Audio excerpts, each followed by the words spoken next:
Hi, so as promised, we said that we'll cover the second part of this conversation.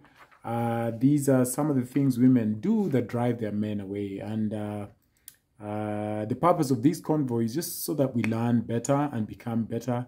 The purpose of knowing is doing. When we know better, we do better. Nobody's judging anybody here. And if you're not culpable, then good on you. But if you are, it's a good chance to tweak a few things a little, right? So just to recap some of the things the men had complained about, which I was speaking with you about. If you're new, first time perhaps, you want to go to the previous video so you catch up to speed to what we are talking about. Not giving him enough space was given as one of the reasons, overwhelmingly, by a lot of men. Acting sweet in the beginning of a relationship and then switching, making them feel duped. Wanting too many things, or rather unrealistic expectations, not saying what she means, saying something with your mouth and then you're supposed to, as a man, read what she's saying with her face and gestures and all these subtleties women have. That was a big complaint. And then we were almost tying it there around bad sex. And I was sharing with you that one of the common complaints amongst men as it pertains to bad sex, they said overwhelmingly that a lot of the women they were married to or some they were dating, upon them being comfortable in the relationship, they lacked creativity. So that you are having these meal on the same plate, on the same side of the table, every dinner, lunch, and breakfast. And it causes monotony of sameness, they said, which causes boredom, all right? So that calls for you, Agnes, now to be slightly creative, just a little tiny bit. So that if you always have it with your Sengenge Ngombe t-shirt, after you leave the shower and you always complain like, Maridi, don't remove my top, don't remove my top. Or you maybe love your very nice leggings where you've made just a small opening on the leggings below where you can access so that you don't bother getting out of bed, so you just roll and sleep. They are saying that that's boring. They say that, that lack of creativity is boring. So what do you want to do? I don't know. I don't have the answers. But maybe I think random is interesting. Maybe I walk in and I know at that particular time you normally watch your soaps or maybe read your book. But then this one random time, you just put the book away and tear my vest. I'll do your nails later. Then you deal with me circumphoniously. Just make me feel like you're trying to eat the whole banana. Just deal with me, Sharon. Pluck the hair out of my ear. Want me. That's what they're saying. They want to be wanted. Okay? So creativity has its place. You've done it since 1994 in August on the top of that bed, which you've also not changed. On that particular bed sheet, it's boring. It's boring. I know what you're going to do, Agnes. You start with your lower button, remove it, then you do a dance, and then you'll swirl, and then you'll giggle and moan twice, and then we'll sleep. I know those tricks. You've done that since 92 when we got married. Can we try something else? Do you want to maybe lie on the carpet for a change? Nobody lives here with us. The kids have gone away. Do you want to maybe go to the oven and then call me and then say, come help me get this steak out?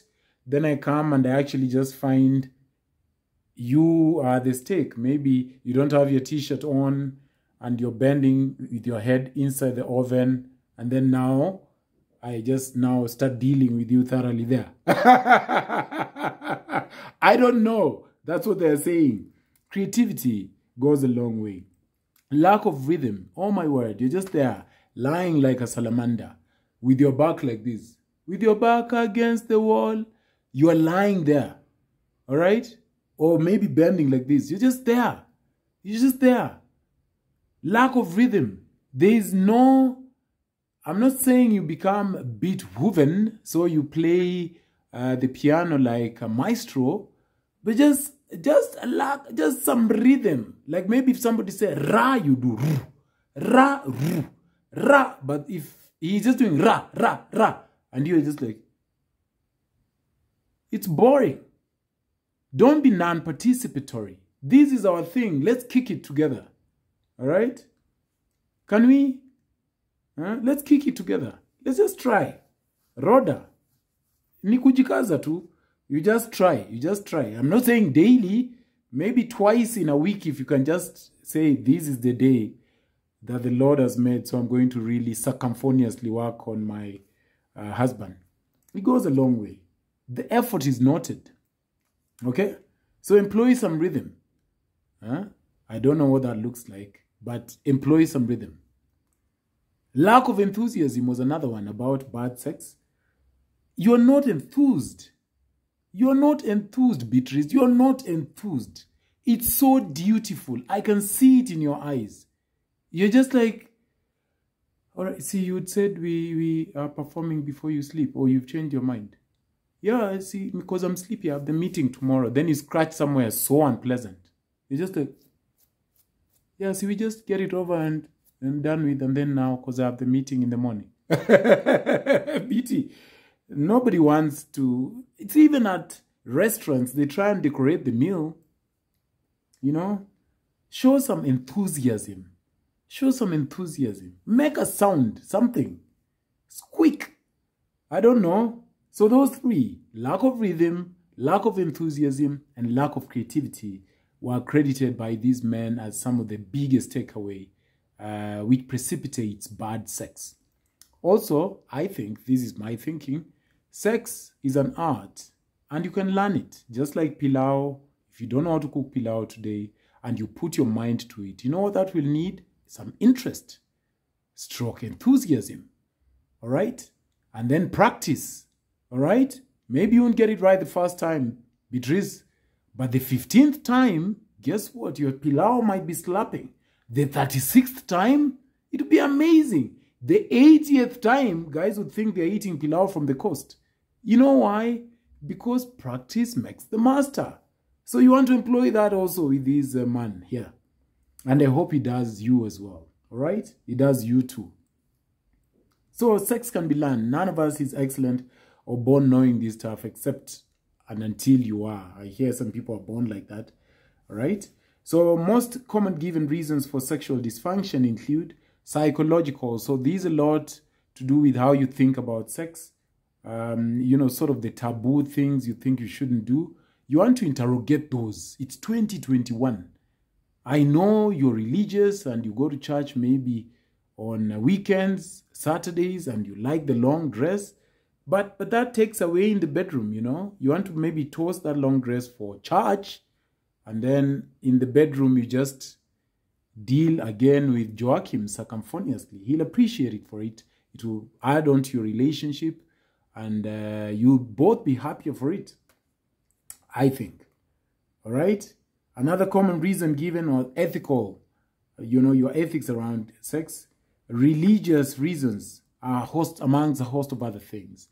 Does your religion prohibit maybe eating of the banana?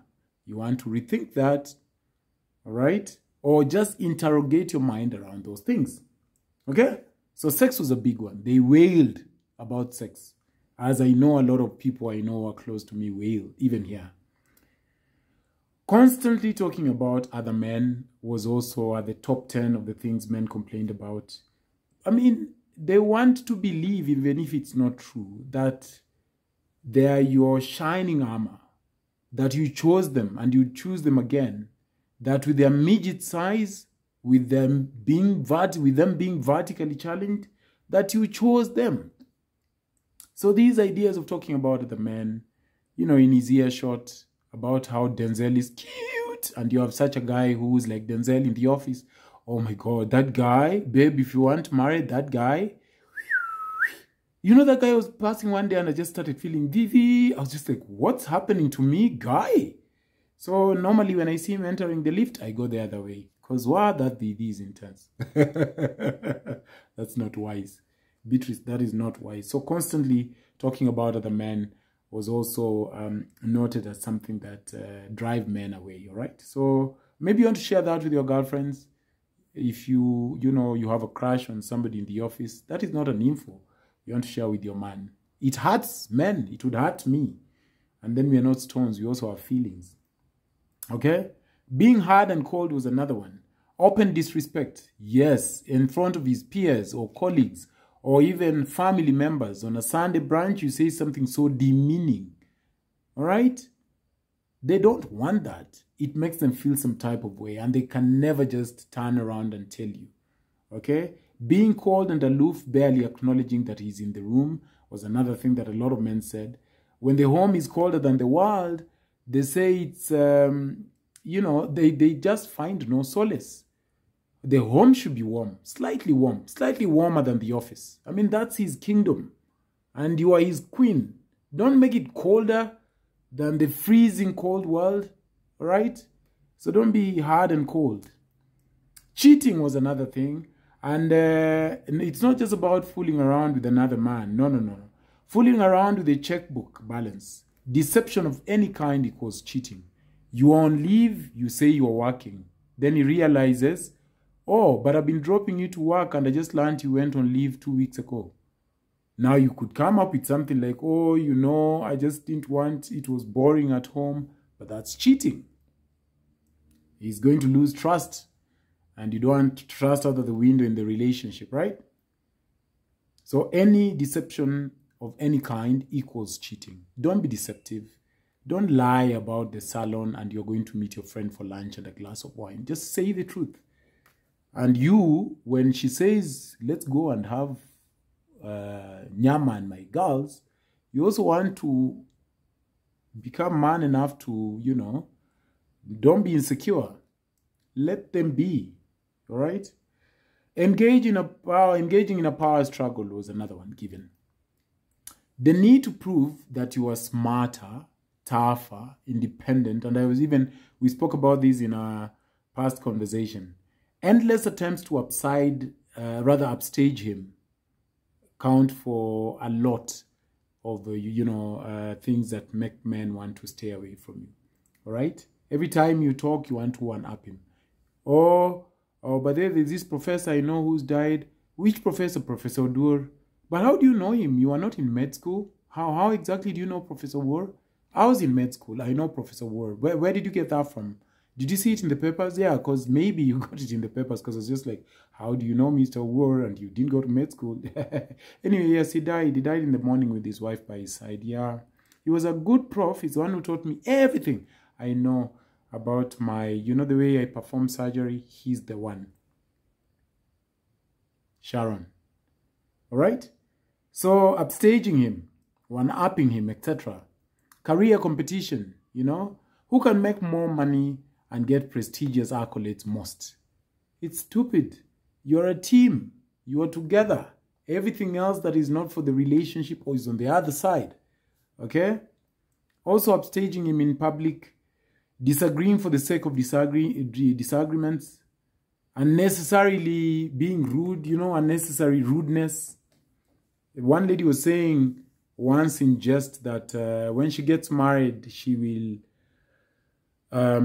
never pick the husband's name. And when asked why, she said because he didn't go to med school. So, she'll remain, let's call her maybe Sarah Jane. So she said she just remained Sarah Jane. And she would not say take Omondi, for instance, if I were married to her, because Omondi hasn't gone to med school. She was saying that loudly in a group of people. And I hope the boyfriend or would-be future fiancé would not be there. Because those small statements can diminish the ego of a man. Did I leave anything out? What do you think? What do you think? Let me know in the comment section. Good evening.